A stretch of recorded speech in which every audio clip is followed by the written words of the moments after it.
All right. Well, I'm going to go ahead and get started. Thank you all so much for coming in on a Saturday. This demonstrates your dedication a lot. So let's see. I also have a PowerPoint. And actually, you know what? Before I dive into my presentation, I always like to begin with a land acknowledgement. I do live and work in Sacramento. And this area was and still is the tribal land of the Nisenan people.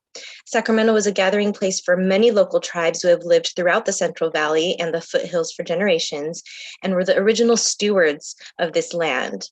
I would also like to acknowledge the Southern Maidu people to the north, the Valley and Plains Miwok peoples to the south of the American River. We acknowledge that we are standing on the tribal lands of Sacramento's indigenous people. All right, so let's see. Now I'm going to share my screen. So you should see a PowerPoint now. And I forgot how to hit the presentation button. Oh, because it's kind of hidden here. Let's see.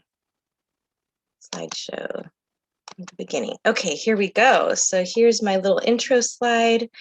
The flyer for this session, and we call it Combating Imposter Syndrome. You do belong. So the purpose of this session is to educate you perhaps on imposter syndrome and what that is, and to help you maybe gain some skills in confidence building and navigating this world of STEM, this world of the medical field that could sometimes be really intimidating and sometimes not super welcoming, right? I think there have been a lot of changes over the years. I saw some excellent progress when I was working at the UC Davis School of Medicine in enhancing the community of the medical field. But, you know, there's still a ways to go. And I think as future doctors, you will benefit from some of those great changes. You will maybe struggle with some of the areas that haven't evolved yet, and then you're going to have a big impact, especially once you become doctors yourselves. Okay, so first I want to start with a little bit about myself.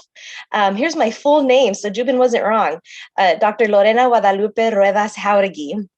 It's a mouthful, but that's who I am. My pronouns are she, her, hers, and ella. It's always important to share pronouns because it's important to be inclusive of different gender identities, right?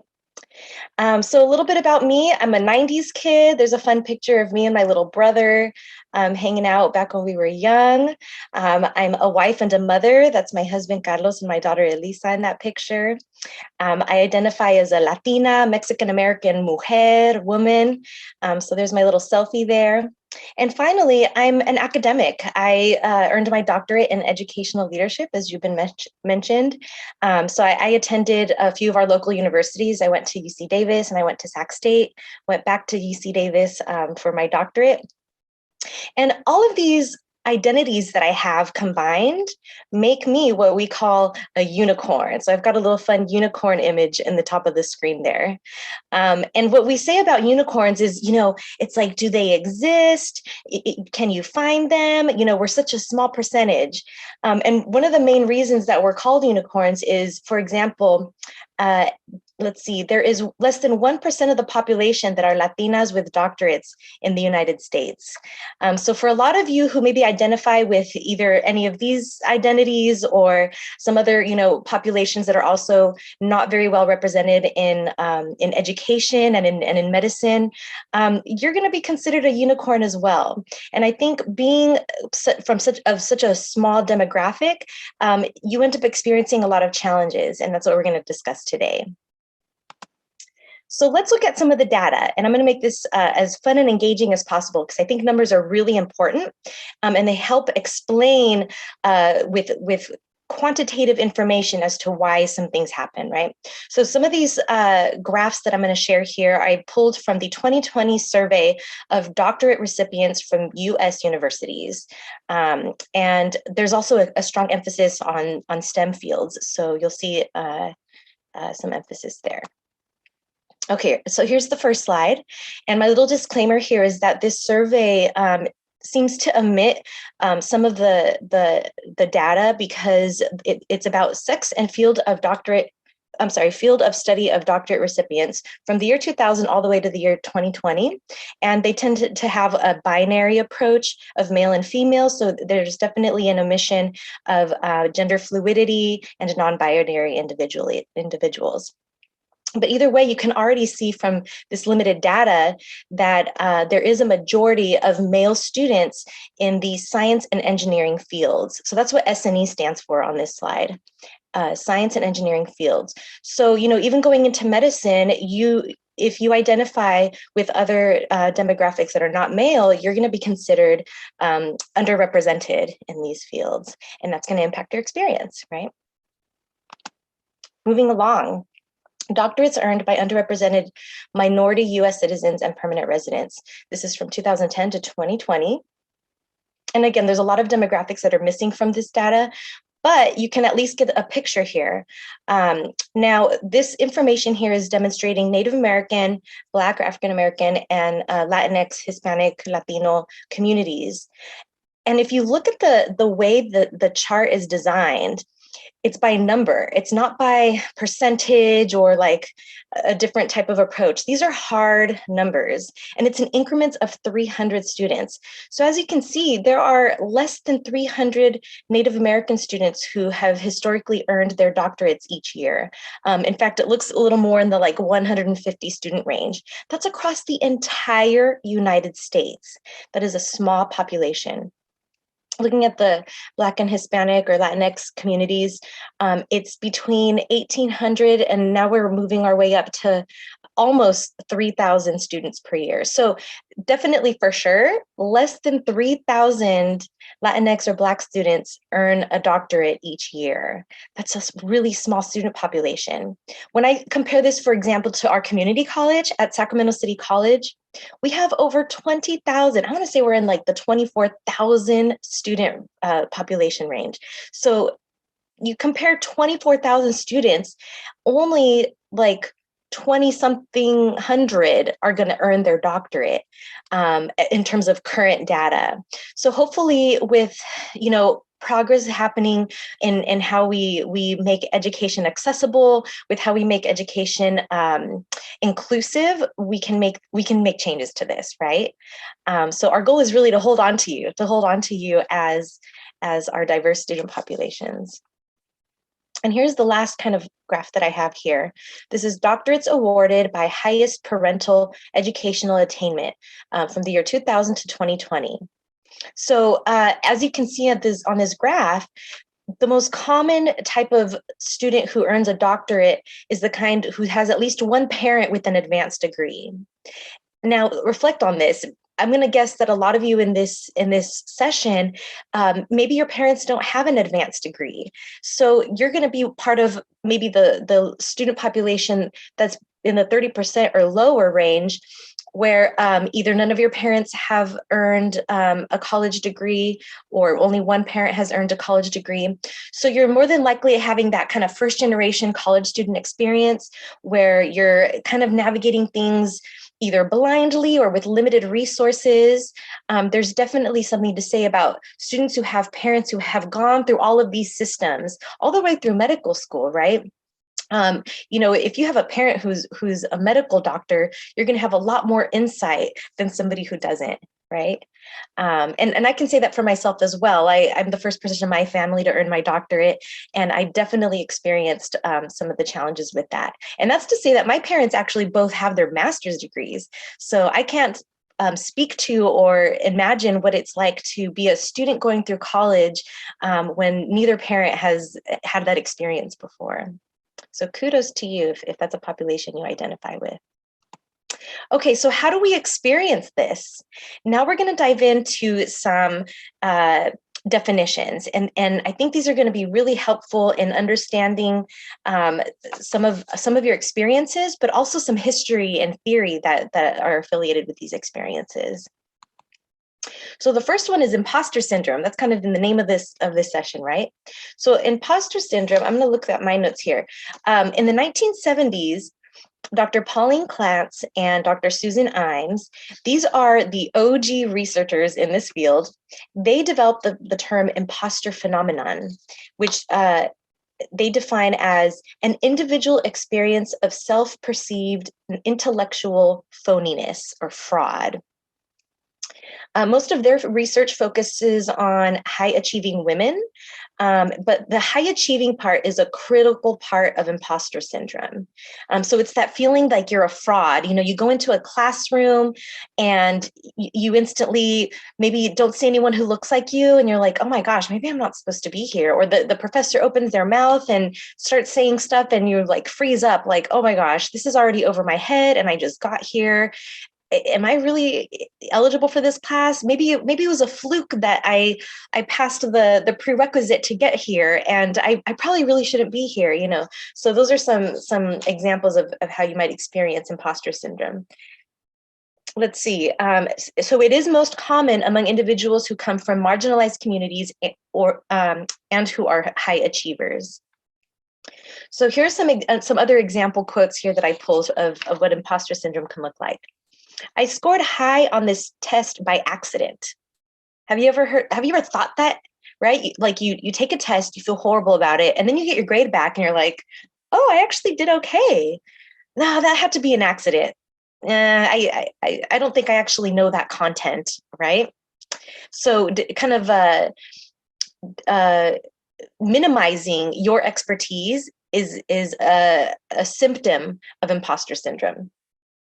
I'm not as smart as my classmates, right? You look around, you're like, oh, I'm like the dumb one of the class, or, you know, everyone in here is way smarter than me. I know I personally felt that walking into my first day of class in the doctorate program. I walked in and I thought, oh my gosh, everyone in here is way more scholarly than I am. Like, I'm going to have to fake it. I'm going to have to, you know, work twice as hard because I don't understand. But later, as I got to know them, it turns out we were all kind of feeling similar, right? The admissions committee made a mistake. I'm not supposed to be here, and I'm going to get discovered. That feeling like I'm going to get caught. That's a classic symptom of imposter syndrome. The committee made a mistake. So let's see. I think in community college, it's a little tricky because it's an open concept, right? In community college, anyone can kind of register for classes, and like there's not really a committee that decides that you go to community college. But maybe for some of these classes, you know, it's like, oh, well, you know, I passed the prerequisite, but maybe I'm actually not supposed to be in here. It was a mistake. I shouldn't have even gotten that passing grade in that prerequisite class. So those are classic symptoms of imposter syndrome. And usually you're wrong. Usually you do belong. So that's what we're going to talk about later in this session. So that's a little bit about imposter syndrome. So you get the kind of gist of that definition. Now, I think it's really important that alongside imposter syndrome, we also discuss stereotype threat because these really go hand in hand. So for demographics like people of color, people with disabilities, people who come from demographics that are underrepresented communities, we can look at the research conducted in the 1990s by Dr. Claude Steele and Dr. Josh Aronson. They pioneered this work, defined stereotype threat, and they describe it as socially premised psychological threat that arises when one is in a situation or doing something for which a negative stereotype about one's group applies. So it's that fear of affirming that you're going to apply the stereotype that kind of pertains to the community that you identify with. Okay, it's that fear that you're gonna be that stereotype. Okay, so let me explain it a little bit further. There was an origin study in 1995, and what they did is they took a population of Black students and white students, and they did the verbal section of the GRE. Now, this might be familiar if, for example, you've taken the Mcat, and there's this, and I know they keep changing the name of it, and I'm a little behind in my pre-med prep information, but they used to call it like the, I totally forgot, but it's like the verbal section, right? The verbal section. So it's very similar in the GRE. So they took these students and they put them into 3 groups. One group was the stereotype threat group. So this is the test where they were told that they were going to take this test, and it's testing their ability. The second group was the non-stereotype threat group, and they were told that they were taking a lab problem-solving task, and that it was not testing ability. So this one had nothing to do with ability. And then the third group was not testing ability, but they were told that it's a difficult task and you should feel challenged because, and yeah, that it was just a difficult task and you should be challenged. So let's see here. Getting organized. Okay, so with the first group, the stereotype threat group, when students were told that they were being tested with based on ability, that was the stereotype right there, okay? Ability. Because the messages, the social messages that these populations have been told, remember the demographics they targeted were Black students and white students. There are historical social messages that white students are told, oh, a test on ability, you're going to be great. You're going to be fabulous because you are able, you are the able demographic. And then the social messages that the Black community has historically told is you do not have ability. You are not capable. And then again, so with the non-stereotyped group, it was just a lab problem-solving task. There was kind of like not a whole lot of messaging, no social messaging involved. And then with that third group that was not testing ability, but they were told that it's a difficult task and you should feel challenged, like this is a healthy challenge. This is what the outcome was. In that final group, the Black student population performed the highest. Mind you, all three groups took the same test, but it was the messaging that they received upon entering the room that impacted the stereotype threat. It impacted how these students perceived the experience. So when you take out the social context and messaging like, oh, this is based on ability, and there's a lot of different cues. There's actually been more than 300 studies conducted about stereotype threat since this 1995 study. Dr. Claude Steele is the pro in all this, and you can find a lot of his research online. Excuse me, but one of the first, this first test demonstrated immediately that the Black students that were stereotype threat, conditioned at the beginning, they actually performed higher than anyone else in taking the test when that stereotype threat social cue was removed. And it was the same content. So anyways, I say all this to share with you the definitions and also some of the science around how real this is. Okay, so that's my quick spiel about stereotype threat and how it coincides with imposter syndrome. Moving along. So now this last piece that I'm going to share, it's a little bit random. How do I go back to my PowerPoint? Okay, this is a little bit random, but I feel like it relates. I want to talk briefly about performance anxiety. Now, as STEM students, y'all are always performing. You have to take tests all the time. Sometimes they're Scantron tests. Sometimes you're writing stuff out. You have to write out math problems or formulas. You have to explain things in paragraph form. Sometimes you have to give presentations, right? All of these are performances. You're performing, you're demonstrating something. So this is something that everyone experiences. And I think this is where the imposter syndrome or the stereotype threat can impact you, right, is primarily in a performance setting. So let's see, like I mentioned, this can pertain to taking a test, giving a presentation, participating in an interview. So all of you in the medical school admissions process, you're going to participate in an interview. There's no way around it.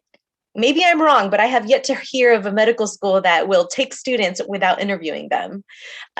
So that's going to be a big performance piece as well, right? In addition to things like the Mcat. The Mcat is a performance experience as well. So in these experiences, you might panic, you might freeze up, you might psych yourself out in the moment. And again, this all pertains back to these theories of stereotype threat and imposter syndrome. So now that I've given you some definitions, we're going to dive into some of the fun stuff. Now what? Now you kind of have some understanding of what you may or may not be experiencing or what your peers might be experiencing. What do we do next? So I compiled from different sources, which I cited at the end of this presentation. Oh, quick sidebar. I can share this presentation with you all. I think in the chat, I'll put the PDF to this PowerPoint, so you don't have to take vigorous notes or whatnot if that's an option. We'll also post it on the page too. Perfect. Okay, great. Yeah. So you can enjoy it. You can sit back and enjoy the my chat. So now for next steps, I compiled 13 items that I thought would really speak to how to cope, right? How to cope and combat these experiences of imposter syndrome, stereotype threat, and performance anxiety. All right, so number one, recognize it. I just gave you some very brief but clear definitions of what these experiences are. So now maybe when you are in class, or you're about to enter a test, you might think, aha, I just got this ugly thought in my head, but now I'm realizing I think that's imposter syndrome, or I think that's stereotype that I'm experiencing, or some performance anxiety. Believe it or not, just knowing about this, just having these definitions could have a huge impact on how you perceive the situation that you're going through. Just kind of labeling it kind of helps you experience it. So you've checked off one of the first ways of coping with these experiences. Number two, develop good study habits. So no, I know you probably hear this all the time. You probably hear it. We probably have a lot of sessions with the PreMedCC organization where you hear like, okay, this is how you tackle studying for this type of exam, or this is how you tackle studying for a science class. And what I'll mention here are just some very broad areas, because I think there just wouldn't be enough time for diving into all the nitty gritty in this session. But broadly, it's really important that you create a study schedule. So if you haven't already, I think community college is a really great time to figure out your groove, right? I have to admit, I figured out my groove much later in life. I kind of winged it for most of the time, and I think life would have been a lot easier if I had figured out my groove sooner. So I guess that's my pointer to you. Try to figure out your groove as quickly as possible. But getting organized is key. Don't go to bed without knowing the plan for the next day. That's a really big tidbit. So create a study schedule, figure out when you can study, especially in these STEM majors and being pre-med. You can't get away with just going to class and not studying. You truly have to make this a part of your lifestyle. And what's fun about being pre-med is you enter this community of other pre-med students, and that becomes social. You have your study buddies, and this becomes a fun part of your life. It doesn't become a chore, if you will. Pay attention to your study environment. And I think this is really maybe challenging during the pandemic. A lot of you are still studying remotely, or a lot of places that maybe you would want to study aren't open. Some of the big libraries or coffee shops, I'm not sure, what would work best for you. But even considering the circumstances, try to figure out what a good study environment would be for you, and be consistent about it. Here's a quick tip: do not study in bed. Do not assume that like, oh, if I'm going to read this chapter, I'm going to get cozy, on my bed with my pillows around me. There's science that demonstrates that you psychologically click into wind down mode when you're in your bed, which is right. You should, right? It's your bed. That's sacred space for sleeping and winding down. But you don't want to make that your study space. So think now about how you can change that up. In fact, I'm sitting on a yoga ball right now. Like maybe your study environment is a yoga ball with a table in front of you. Make it comfortable. Put on your mood music. Make it work. Let's see. Prepare for it. Practice energy management. So prepare for it. I don't even remember what I meant by that point, but preparation is key, right? Like I mentioned earlier, you want to go to bed knowing what you're going to be doing the next day, okay? And having that time carved out. And practice energy management. This is one of my favorite ways of describing like time management. Time management is one thing. Like, sure, you can get your calendar and block out every single 30 minutes, 24 hours, right? For a 24-hour period, the time. And I actually really like doing this. And I think there's a name for it, but I didn't prepare it. So you can actually block out like the time when you sleep, the time when you take your shower, the time when you make breakfast and eat it, the time when you work out, and the time that you study. So you can be that hardcore where you block out time specifically, for every minute of the day. But I think what's more important is also that you block it, you factor in your energy. Are you truly going to have energy if the time that you allotted for studying for OChem is from midnight to 2 a.m, Is that realistic? Are you really going to absorb what you study? Maybe for some of you it is. Like there are some legit night owls who are going to thrive studying in the middle of the night. But know yourself. Is that really you? Maybe you discover that you're an early bird. I figured out later in life that I'm an early bird. I actually have to wake up super early before the sun's up, do my workout, and start my day. But it took many, many years to realize that that's what works for me. So just play with different approaches, right?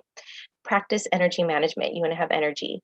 And I'll mention that sometimes, and I have colleagues and fellows and students who might not condone this, okay? But sometimes part of practicing energy management is deciding what's going to sacrifice, meaning maybe you're not going to memorize every single concept for OCHEM. I keep using OCHEM as an example. Maybe you're not going to memorize it, but own it, right?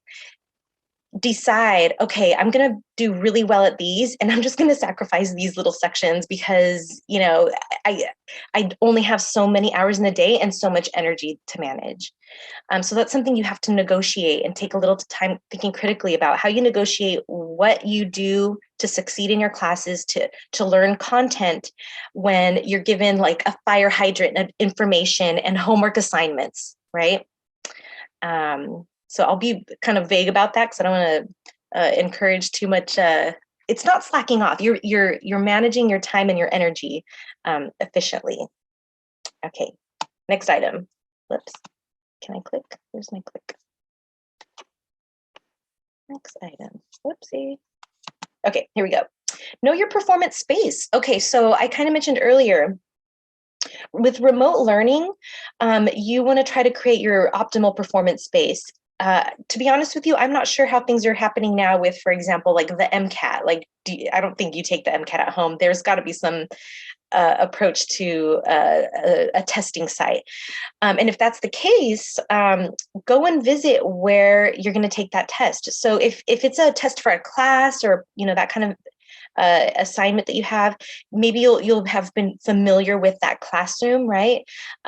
So, you know, if you go to the same class, you know, 2 or 3 times a week, try to sit in the same spot every time so that you're always familiar. You can visualize where you are when you're studying for that space. But if it's something like the Mcat, and I used to tell this to my pre-med students, once you register for your testing site, go to that testing site.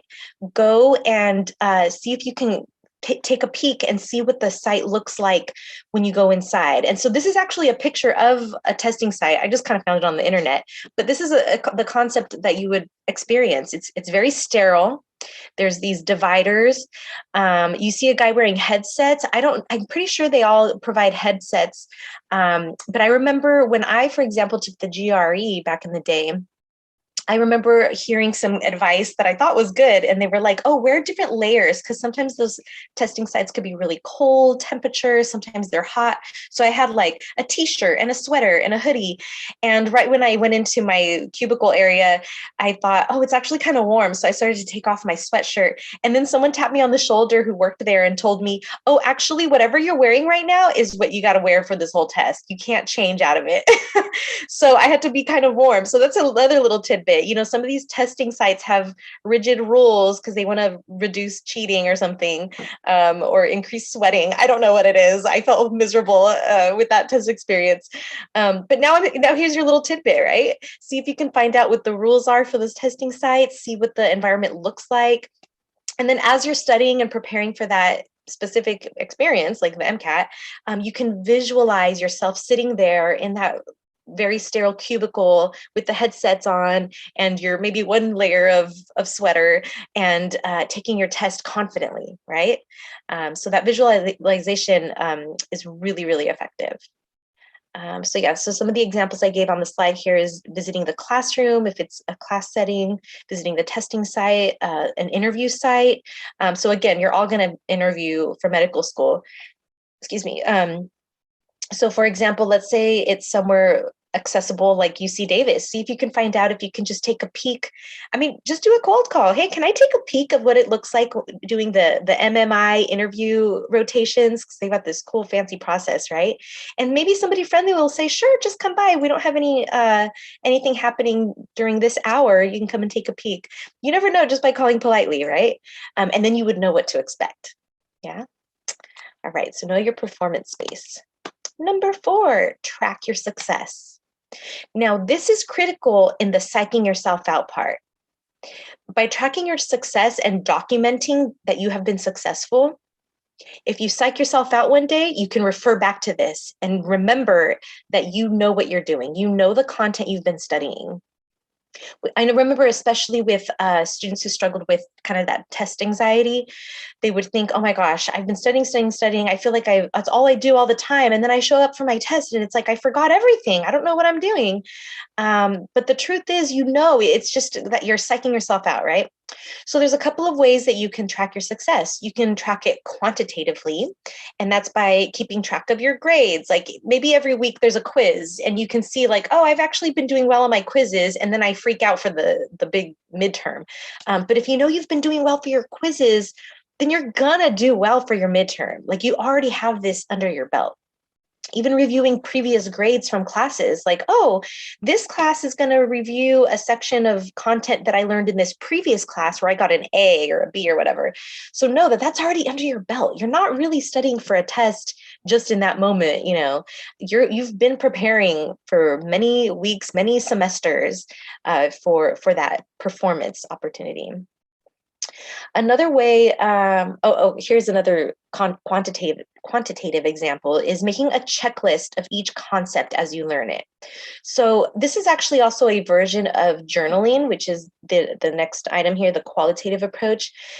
If you are given a list of concepts that you have to learn, and you nail the first one because it's like the beginning of the semester and you're like, okay, I've got one down. I just got started, but at least I got one down. Write that down. Write that down so that you put it even on a post-it on your mirror. Like, I already nailed this one. If I bomb the rest of the test, so be it. But I'm going to nail this concept that I know I've learned. And slowly you're going to add more post-its to your mirror, and you're going to have all these concepts that you have under your belt. They're in here.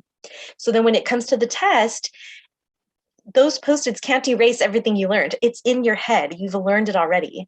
So that's how you'll know that that will reduce some of that panic and that test anxiety. And the journaling, like I mentioned, is a kind of pulls from that listing off the concepts you've learned. It's also valuable to journal how you felt at the end of each day after you absorb that content. And this journaling piece is something that an educational psychologist that we used to collaborate with, she would work with our pre-med students, and she would tell them, there's science around this. If you journal at the end of each day and you say, I studied this today and I feel really good about it and I learned it. And it's also just as valuable to say, today I studied this concept and I didn't know what the heck I was doing. Tomorrow I'm going to get help because I am stuck. And sometimes you need to write that to yourself. After 3 days of trying to learn something, you're stuck, go get help, right? So then you're communicating that message to yourself, and then you'll also see the progression. Okay, after 3 days, I struggled with this concept. By day 4, I got help, and now I'm starting to get it. By day 5 or 6, finally it clicked. And that day 6 is critical because it clicked. And that's the part that you want to focus on when you're in that test setting. Like, okay, this clicked at some point. So I know it's inside of me. I just got to take a deep breath and pull it from in there. Okay. So that's the value of tracking your success. Moving along, visualize and expect success. So visualizing and expecting success is a long proven technique, and this is especially true for athletes. And I like this little image. Actually looks blurry. Whoops. This is a runner, and you can see at the end she's got this trophy. Like, yeah, she's visualizing that she's got this trophy at the end of her run. If you visualize that you get that A or that B or whatever your goal is for that specific exam, that you're going to walk out of your interview and feel good about it, that you're going to be in medical school. Visualize yourself in that white coat, right? In fact, find somebody, go to a local medical school and say, hey, I know you got white coats in there. Can I borrow one? And like, you take a picture of me and I'm going to have my white coat on, and then I can have it framed on my desk as a reminder of what I am working toward. And we actually used to do this with our pre-med students in the post-bac program. We used to have them put on a white coat, and I would take my version of a very professional photo there in the hall at the medical school. And I'd give it to them like, this is you. This is you in a few years. So whatever that means for you, visualizing and expecting success, that's critical. In fact, kind of referring back to that study that Dr. Claude Steele and Dr. Josh Aronson conducted in 1995, their very first large stereotype threat study. It was when students were told that the test was not testing ability, it was a difficult task, and that they should feel challenged. That is when the testing group, the group that the Black student population, the group that was assumed to perform lower on that test, that's when they performed the highest, when they were told that it was a difficult task that they would feel challenged on. So knowing that something is hard and doing well in it, that's how you achieve success. Okay, moving along. Develop relationships. It's so valuable, and I know you've heard this before, but I'm going to say it again. Interact with your professors since the beginning of class.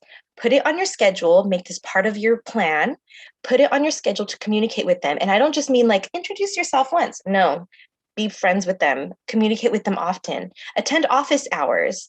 With a lot of things being remote, it should be relatively hopefully a little bit more accessible to just pop on Zoom and attend office hours. Even if you don't have a question, just say, hey, Professor so-and-so, I really enjoyed today's lecture. I felt like it really clicked. Stroke their ego, right? Like, I really understood the concept. Thanks for that. The more you stay on their radar, the more that they're going to be able to support you. Because we're all human, right? The more someone's kind of on our radar, the more I'm going to think about them. Like, oh, I should look out for this student. They're always communicating with me. So when the times do get tough, you'll already have that relationship established, and you're not going with your tail between your legs saying, hey, we're like on week 10 of the semester, and I know I haven't introduced myself yet, but I'm bombing your class. Can you help me now? Like that's rough. That's rough. And honestly, what happens? You don't even do that, right? You're so embarrassed by week 10 that you just avoid your professor. So if you start the semester strong by already interacting with this person, they become more human. Because let me tell you, we are all human beings. They become more human, and they're going to look out for you. And of course, meet your classmates, rather, organize study groups. Same concept, you want camaraderie. Misery loves company, but even the fun stuff, because I know STEM can be really fun too. So build that community with your classmates as well. Break the silence. Talk out loud about your experiences. Your peers are experiencing the same thing, and you will build camaraderie. So again, it's really important. As I mentioned with my own experience, I was experiencing some intense imposter syndrome when I started my doctorate. And it wasn't until I made like one friend and I finally told her, and I said, you know what, like, I feel like I shouldn't even be in this program. This is way above what I've ever done. She was like, oh, girl, me too. Like, we're all struggling. And it was such a huge weight off my shoulders. It was a huge relief. And even physically, not to give you too many details, but I was physically stressed. I had physical health implications because of how bad the stress was. Don't do that to yourself. Build camaraderie, to practice some of these techniques, and you'll feel better physically as well. But yeah, that's a relatively easy way of addressing and coping with these things is just building camaraderie with fellow peers. Adopt mentors. Don't wait for a mentor to contact you. You should reach out in preparation for events or to process with someone afterward, or just generically, just pick your mentors and reach out to them. I am the kind of person who I love mentoring students, but I'm not proactive. I have a lot of students. I work with hundreds of students every semester, and I don't go through my Rolodex. Y'all probably don't even know what a Rolodex is. I don't go through my contact list and say, oh, I need to follow up with this student and that student. Oh my gosh, no, I don't do that. And it's not that I don't care. It's just not, it's not in my to-do list. But when students reach out to me, I love it. They'll send me an email out of the blue and they'll say, hey, Lorena, do you mind if we set up a 30-minute Zoom call? I just want to check in with you. I appreciate your mentorship. And I roll up my sleeves and I'm like, oh my gosh, yes, I love it. It strokes my ego. Like, oh my gosh, people want my help. Okay. And I enjoy the interaction. And because they're reaching out to me, it doesn't feel like I'm going to sit there and scold them for not doing this or that. It's full of unconditional love and support. Okay. So remember that mentors, you're all going to be in different situations when it comes to mentorship, but mentors are not necessarily folks who pick you. Okay. They're not folks who say, oh, you would be an excellent mentee with me. We're a good fit. I'm going to make you my mentee. I'm your mentor. We're going to meet every month. That's not reality. That's not how real life always works. If it does work, I mean, that's very unique. But the truth is, the way I've seen mentorship more often and more, effectively is where the student reaches out for that mentorship. And you probably want to have different mentors for different things. So I've learned that in my profession too. I remember first working at Sac City College, and I thought, okay, who's going to be my mentor? I want to have like an experienced colleague who, could be my mentor. And I had a really hard time. And it wasn't because there weren't great mentors at our college. I have wonderful colleagues, but it was that there's no one person who can tell me everything. I have tons of colleagues who have very different strengths. And that's what you're going to find with your mentors. You should have a kind of a menu of them, and you can call different ones depending on what you need in that moment. So adopt a mentor. Moving along, maintain physical, mental, and emotional well-being. This is important for so many things, but believe it or not, it really helps coping with all of those ugly imposter syndrome, stereotype experiences. Incorporate mindfulness. There's apps for this now. You can put it on your phone where it's like, hey, time to do some breathing techniques, or time to do some close your eyes visualization things. There's apps galore, a whole industry on mindfulness. Go grocery shopping weekly. You need to eat fresh food. Slow down with the ramen, slow down. And I mean the top ramen. The good ramen is at the restaurant, but like slow down with the little packets, slow down with the frozen dinners, slow down with the fast food, incorporate fresh food. And it takes work. It takes work, but it's going to make you feel better physically and emotionally.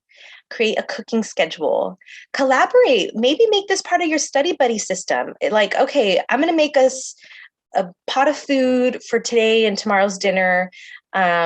You girlfriend number one, you can cook dinner on Wednesdays, and homie number two, you can cook a meal for us for the weekends. And then you've got like fresh food, and it's kind of this weird potluck. I just made that up right now, but it's a really good idea. But you need to figure out how to eat fresh food, because it's going to impact you not only right now, but in the long run too. Exercise, just figure out how to get it in. It doesn't have to be this hardcore CrossFit 1 hour, a week, or not a week, but 1 hour daily routine. This could be taking walks. Walking is so good for you, and you get outside time if you go out and take a walk. And maybe you plug into your earbuds a podcast on some science concepts that you're trying to study, or podcasting your lectures or whatnot. You can multitask, but you do want to unplug once in a while too. But I just know it's hard to fit all this in, but figure out a way. These are super valuable. Take breaks from your screens. Your eyes are going to get tired. You're on screens more than anyone ever has been ever because of this pandemic. So take breaks. Go outside.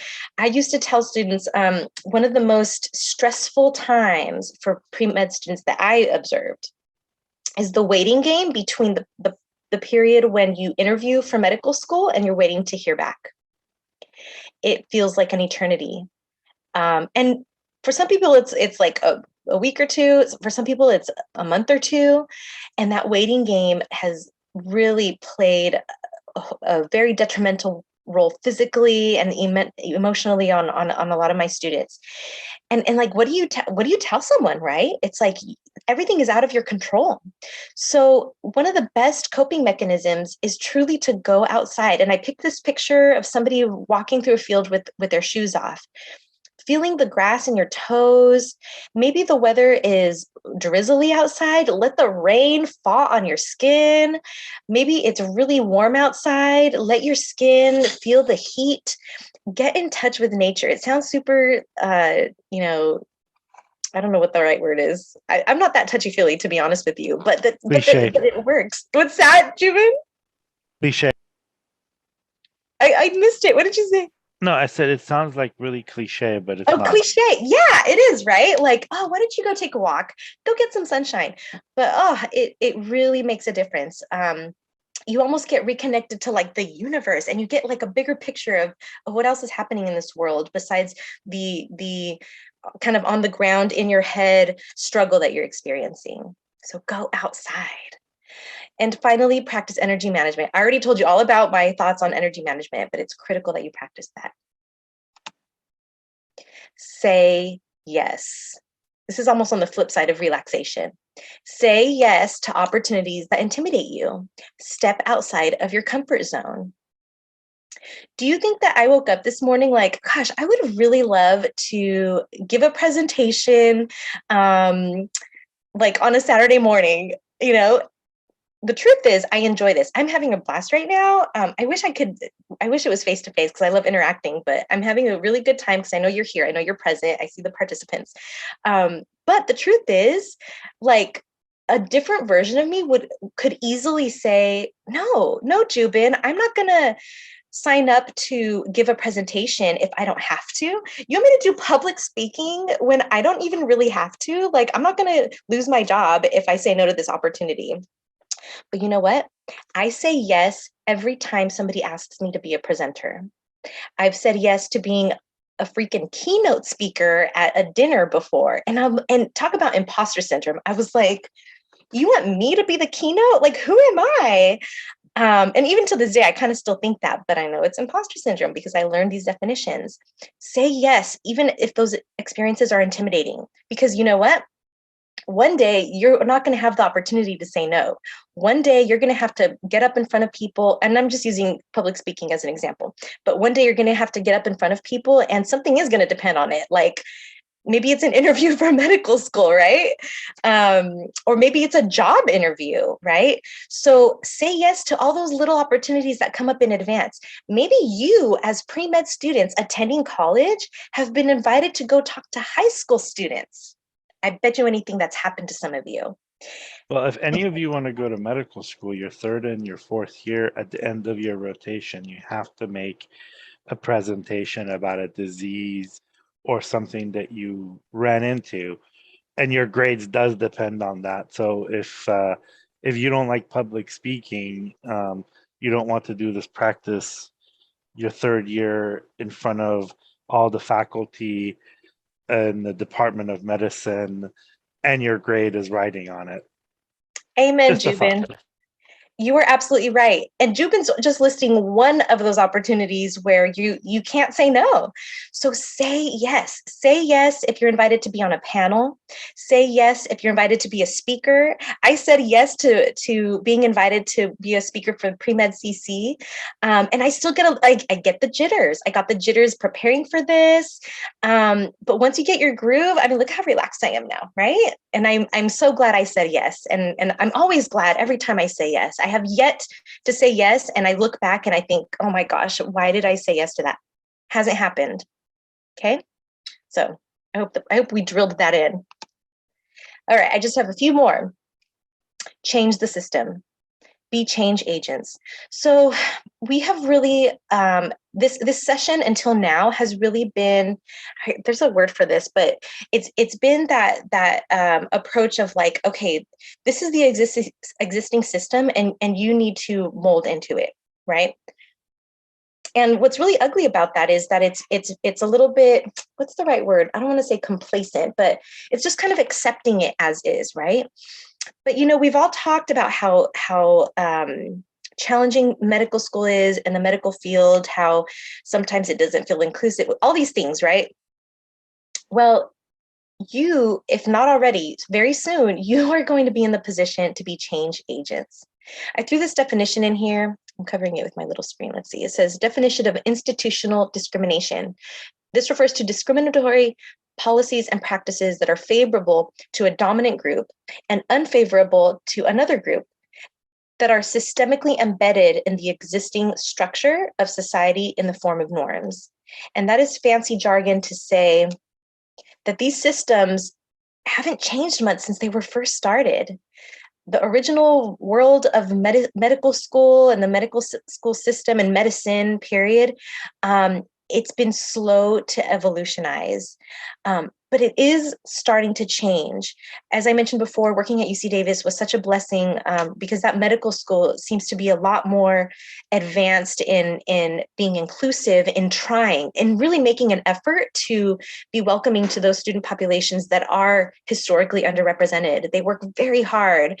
They're not perfect. They have a ways to go, but they are making a good faith effort. And that's something to consider when you're selecting your medical schools. Like, which of these colleges are actually trying to include me, and which ones are like, I don't care if you come here, we're pretty happy with our bland population, right?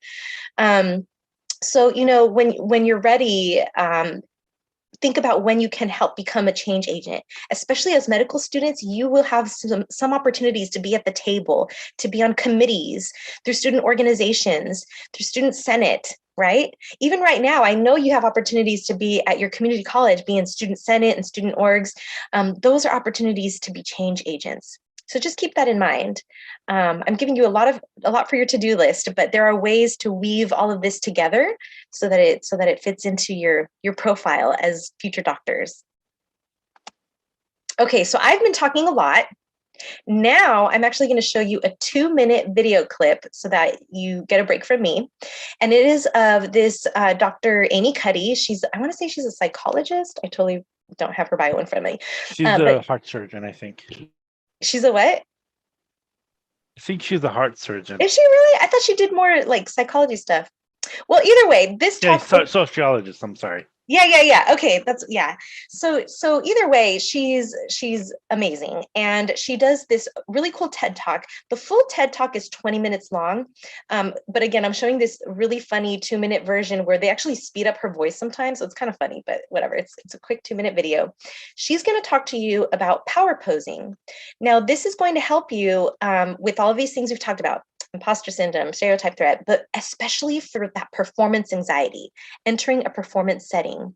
She has done research and learned about the science around how our bodies communicate with our brains and affect how you can actually change your physiology so that you have a different mindset and experience in going into these performance settings. So that's my quick intro, and I hope this works. Jubin, you'll holler if it's not working. So I'm going to click this button that should go to YouTube. If not, I left the link there. Okay.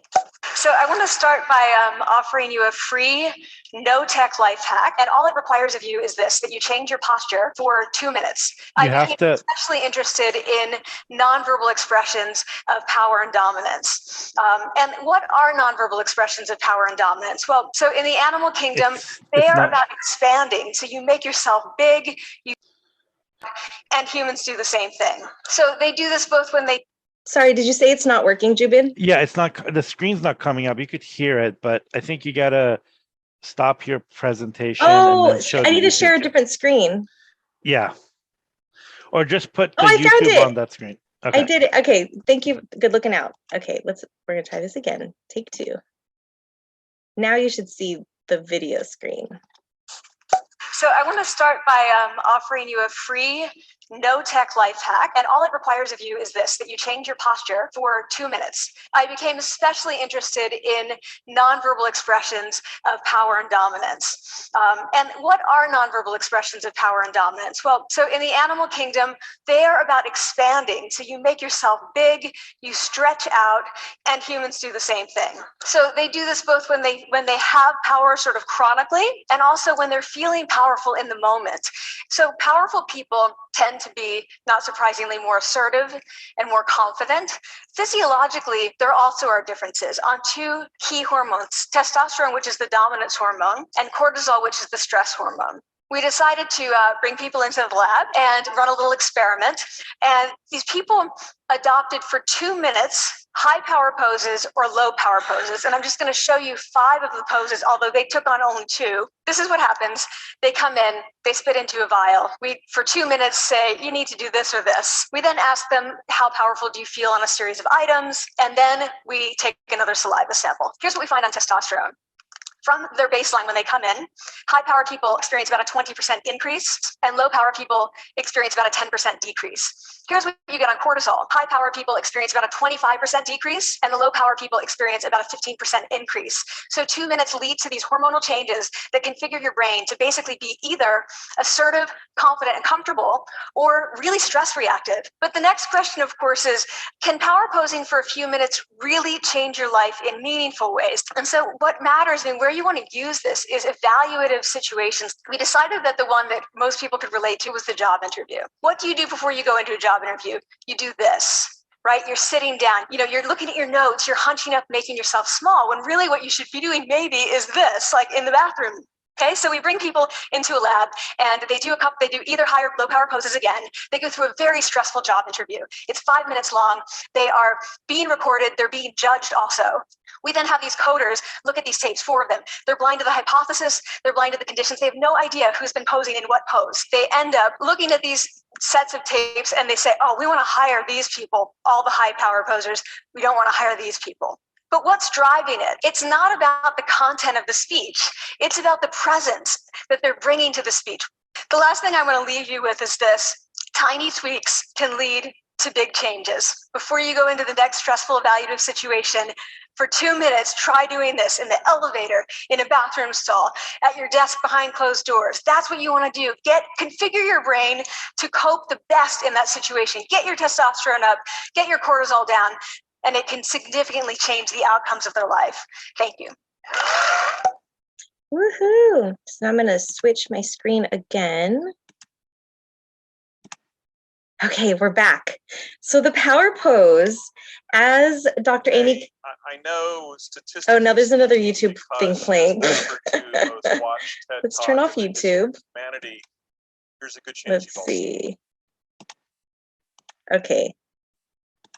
I think I need to reshare my PowerPoint. And what slide were we on here? I'm giving away all the fun ending stuff. Okay. Oh, that's not what I wanted.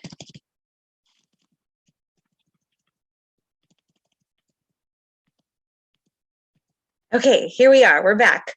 So Amy Cuddy, she demonstrated very briefly in the 2-minute video the value of changing your physical dynamics to impact your cortisol levels, which are your stress hormones, and your testosterone levels, which are your dominance hormones.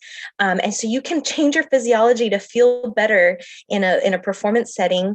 And another quick thing that she mentioned that I thought was valuable is she says that the content wasn't even that meaningful in the decision-making process. So think about that in like an interview setting, right? You're going to have these interviews in your journey as future doctors. Sometimes people are paying more attention to how you carry yourself than even the words that are coming out of your mouth. And we can probably see this. I mean, we'll go down this rabbit hole of like politics and whatnot. But when someone's more demonstrates more charisma and confidence, people are more attracted to them, and that performance. So anywho, power pose. Power pose is a real quick and easy, small way of changing your dynamics so that you're a little bit more ready for that performance setting. All right. And here is my last tidbit. Participate in your communities. This is my favorite one. I mentioned in the beginning of this presentation that I identify with several communities. I identify as being a Latina, as a woman, as a family person, and as an academic. And you can probably list a lot of different communities that you identify with. Think about how you can participate in those more. Again, building that camaraderie. This is a picture here of fellow, I was in this fellowship for Latinos and working in community college systems. And the goal is for us to maybe one day continue our careers into administrative roles. So I'm in this group of like either fellow faculty members, administrative directors, deans, vice presidents, and presidents. And every time somebody lands like a presidency, we're like, woo, another one of us made it, So surround yourself with people who are like-minded, who have similar goals. And I have some examples next of how folks have carried that out in the medical field. So these are some vintage photos. I don't want to call them vintage, they're not that old. But these are pictures of my former students, my former post-bac students, and a lot of them are doctors now, and they kept in touch. I keep in touch with some of them on social media, and they go to each other's weddings. They're bridesmaids in each other's weddings. It's really fun to see them continue their journeys and their lives together. Let's see. And, besides all this professional world, right, they do a lot of social things together. So here they are bowling, playing intramural sports, playing music. They had a study session together and we all took a group picture like, we've got the Mcat after that. So building that community is going to help alleviate and help you cope with all the struggles in this field as well. And here's a little treat that I have for you. So I had actually interviewed a few of my former students, and I'm not going to read this in detail because you're going to get this PDF later. But just to kind of review briefly, each student told me how they cope with imposter syndrome, what they do to navigate imposter syndrome in this field. So first we have Farsam Fraz. She is a resident at Stanford University, OB-GYN, and she was also a graduate of the UC Davis School of Medicine, class of 2021. And Farsam says, my little screen's blocking it, when I find myself in those moments, I think back to special moments with my patients that are rooted in my personal experiences and cultural background. I won't read the rest because it's a lot, but that's a good gist of Farsam's experience. And then we have here, Jackie Leon. She is an MS3 at UC Davis School of Medicine. And she says, the moment I introduce myself by my Latinx last name and carry the rest of our discussion in Spanish is how I manage imposter syndrome. That's how Jackie does it. Maria Cepeda is a MS3 at UC Davis School of Medicine. By the way, MS3 for this medical school, that means medical student year 3. So we throw a lot of numbers and jargon around. It is important for me to listen to Spanish music. I wear huaraches and cowgirl boots and visit areas that remind me of my Mexican culture.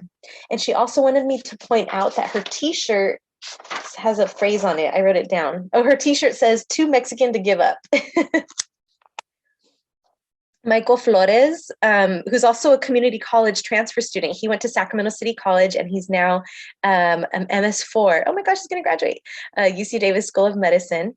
He says, I wear my LMSA sweater and Clinica Tepati jacket because I am proud to be a part of these incredible groups of people. And he's in this picture with his bro. This is his buddy Diego, his a best friend that he made in medical school. And these acronyms, so LMSA, that's the Latino Medical Student Association. Clinica Tepati, that's a Latino-themed community clinic. It's a student-run clinic that serves primarily a Spanish-speaking community in downtown Sacramento. So these are also examples of how he's blended his communities, right? His medical community with his ethnic community, right? The different populations. So that's another good example. Sean Johnson, he's an MD3 at Morehouse School of Medicine. Strength doesn't come from what you do. It comes from overcoming the things you once thought you didn't or you couldn't. So that's Sean, one of my former students. Sunny Pon, he is an MS4 at Michigan State Medical. He says, by staying in touch with some Cambodian and other Southeast Asian community leaders, they reminded me that the less fear I have of being myself within these higher level spaces, the more inclusive these spaces would become for folks within my community. And that's my presentation. So I've got some sources listed here, my contact information, Mirabel from the Disney movie Encanto, because we're all about that movie right now in our house. We have the soundtrack playing 24/7. And I think she also demonstrates some qualities of imposter syndrome. If you haven't seen the movie already, I won't give any more spoilers. But gracias. Thank you so much for your time this morning. Jubin, do we want to open it up to questions or do you have a preference? Yeah, so so just type it in your Q&A session, and then you could either look at it or I could read it for you. Either way, we found this to be the best way to do it because questions get lost in the chat. So, so any questions you guys have for Lorena, you could ask from post-bac to imposter syndrome to studying to interview. So she's done it all and she's coached a lot of people. So this is your free time. And if you don't have any questions, she gets to go and relieve her husband. No problem. I am ready. And while you prepare any questions, I'm going to go ahead and put the PDF of my presentation in the chat. So I'll put that in there as well. For some reason, some of the imagery came out kind of weird, but the content should all be clear.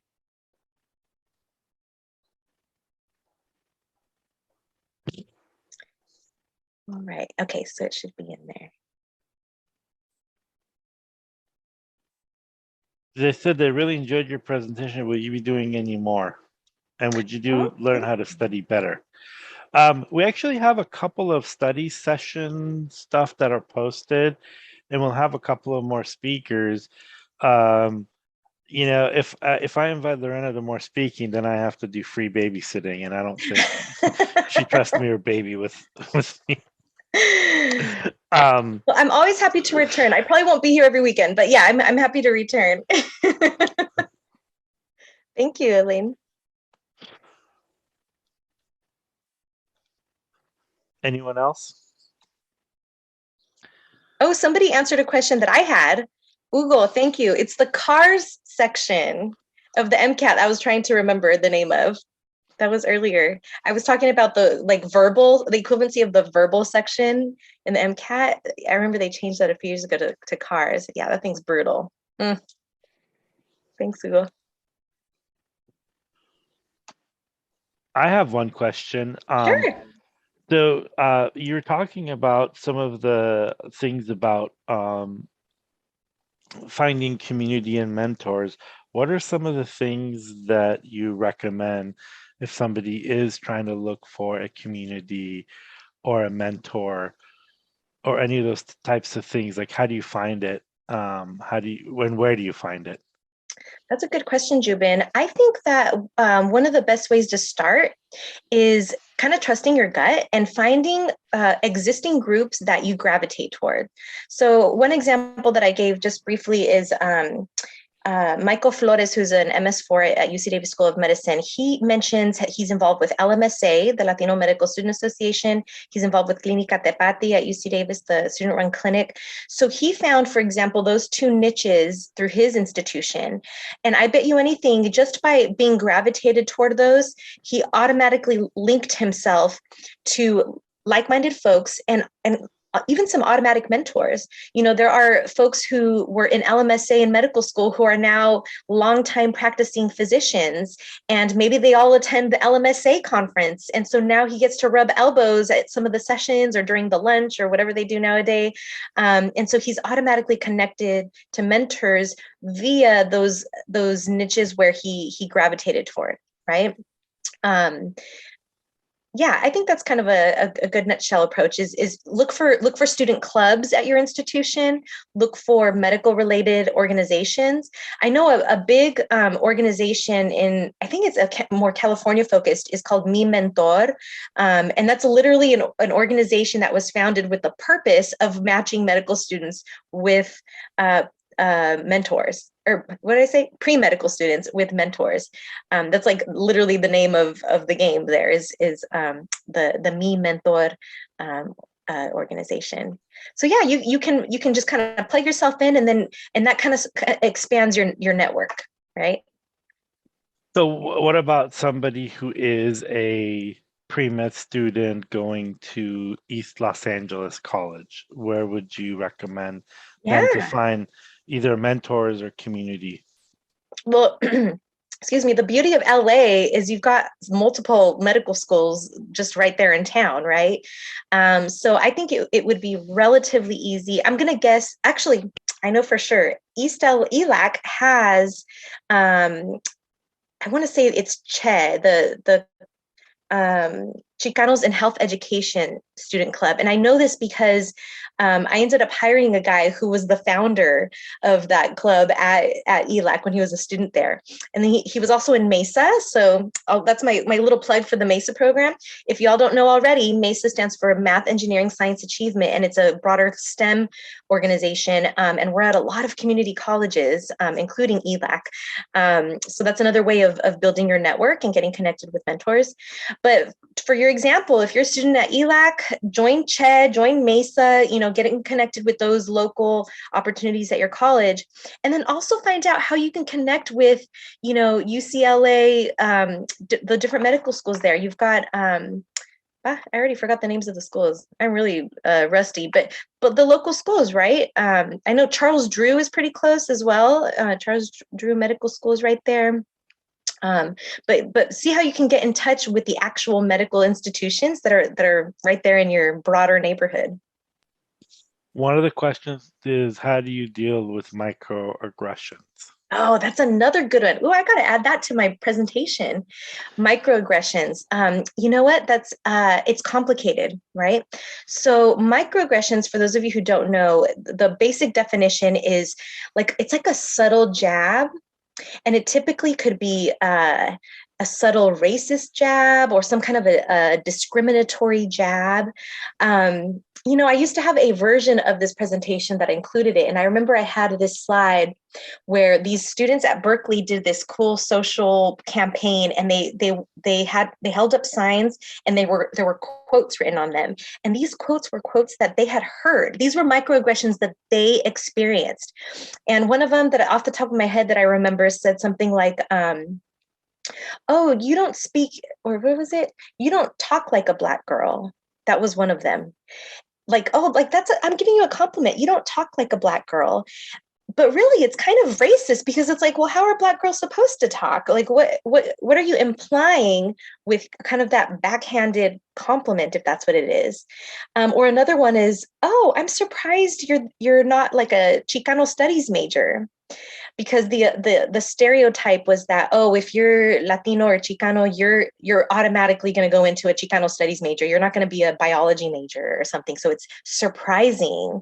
And it's like, oh, so those are microaggressions. And I think when you're experiencing it in the moment, especially if you're kind of being targeted, it's easy to just kind of be shocked and caught off guard. And I don't think it's fair to put it on the person who's experiencing it to do anything about it in that moment. I mean, you just kind of have to process and maybe talk to your support system, when you're ready.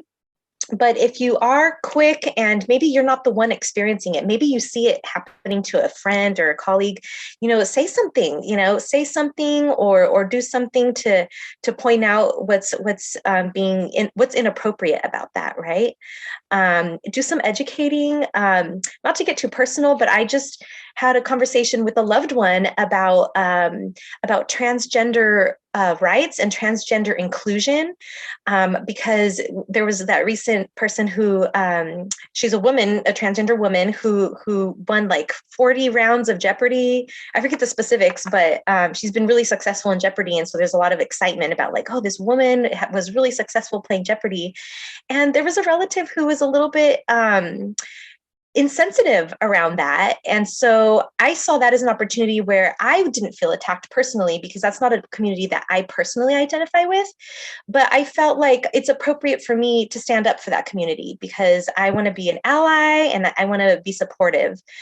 So that's a kind of a long route to answer your question, but it's okay to sometimes feel like you're in a space where you're not trying to be, the educator all the time. Sometimes you just need to process and be with yourself and do what's best for your own well-being.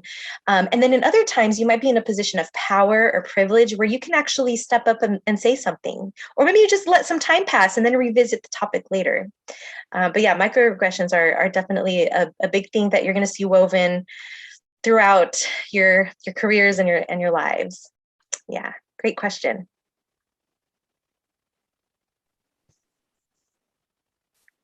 Any other questions? Anyone? Don't be shy, because if there's no more questions, we're going to end the session. I'll also put my email in the chat. Yeah. I also have one more question. What are some of the resources that you think, besides like MESA, that are available at all community colleges? Where do you think people can find those resources in those communities that, for example, that are there, that, for both mental health, study skills, because you know, most community colleges, not all community colleges have MESA, but all community colleges have those certain important things. And if you could share that.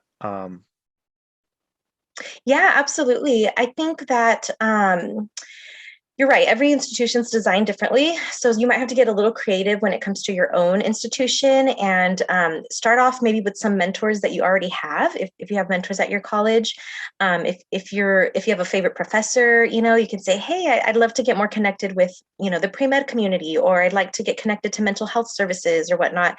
And they should, advocate for you a little bit. If you have a counselor, I hope you're all meeting with a counselor at your college, if anything, to make sure you're on top of your transfer plans.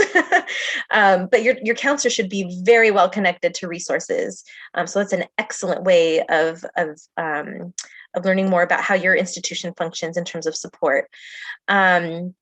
But what's interesting about the pandemic and everything being remote is, although we've been challenged in a lot of ways, it's also opened some creative doors. This whole concept of even PreMedCC, like, you have entered this huge network of opportunity where you constantly given the chance to meet different people in preparation for your pre-med careers or your medical careers. So even large scale, opportunities, because a lot of things are still remote, everything's kind of tangible that way. And I would even say social media. When I kind of peruse through our MESA account on Instagram, I can see, we're connected with the National Chip Chapter. Well, that's more for my engineering students, but we're connected with AMSA, the American Medical Student Association, all of the LMSA orgs, what was it? Yeah, there's a lot of acronyms out there, right? Mi Mentor and PreMedCC, of course. So, you should definitely find both and. So find what opportunities are at your local institutions. Start with some of your favorite folks at the college, whether they're your professors or counselors, different student service offices. And then also try some of these large scale things, which I think are pretty easy to find via social media. And there's other routes you can kind of Google as well. But yeah, those are a good start. Yes, and the presentation is in the chat, and you could download it. And we're also going to post it as well. Great. I also downloaded it, and we'll post it on the web page, and yeah, you could get access to it. Any other questions? Anyone? What was that movie? Anyone? Bueller. Yes, Ferris Bueller. Ferris Bueller's Day Off. All righty. Well, Right. we'll wait one more minute, and if no more questions, we're gonna let you go and rescue. Well, this is great. I mean, just by being here, you're already off to strong starts. I can say that confidently about everyone in this session. You're already proactive, and that's one of the hardest parts about being successful in really most fields, is just taking that initiative. So that's great. All right. Well, we won't hold you any longer, and we'll let you go. Thank you again. Thank you For coming, and say hi to your lovely family. I will, Jubin. I'll tell them you said hi. And congratulate your mom on retirement. And yes, thank you. Yeah. Tell her at least she could show up every few times so you don't feel so alone without her on campus. There you go. I'll let her know. And congratulations to all the students in this session. I'm really excited for your careers to take off, because you're already taking the right steps by hanging out on a Saturday morning working on your career goals. So congrats to you as well. Thank you very much. Good seeing you. Thanks, everybody. You take care. Enjoy your weekend.